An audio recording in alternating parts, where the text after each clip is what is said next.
Let's talk about the stages of labor. So important to understand the stages of labor. Birth is all such a mental game. You know what's going on and why. It can help you work more with your body to have a more productive birth. There's 3 stages of labor. First stage is 0 to 10 centimeters. Stage 2 is the actual pushing out of the baby. Stage 3 is delivery of the placenta. So stage 1 is broken down into 3 phases: latent, active, and transition. Latent is 0 to 3 centimeters. Active is 4 to 7, and transition is 8 to 10. Usually this is the most chill point. You might lose your mucus plug, you might have bloody show, your water might break. This depends, everyone's different. This is when you're very excited. Usually this is the longest stage of labor, stage where you're gonna just kind of want to rest. Store up on the energy that you're gonna need later. Sleeping through contractions.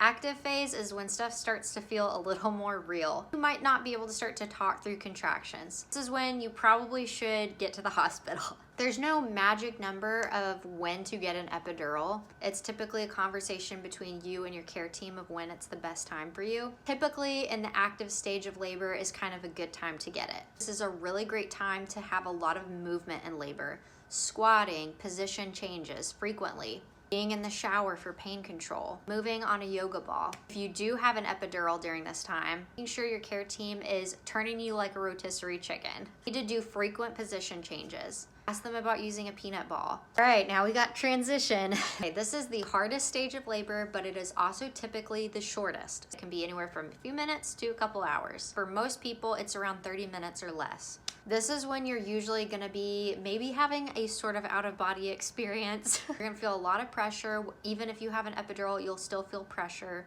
Again, leaning into your body, what feels right, squatting, moving, doing what you need to do, using all the tools in your toolbox for pain relief, whatever you gotta do. Sacral pressure, counter pressure. Comes time to push, typically you feel that ring of fire pain. It just is this feeling of like the stretching is so intense. It's just almost like a burning sensation, but for most people it's very quick and then instant relief. I hope this helps, and make sure to follow along for more birth tips.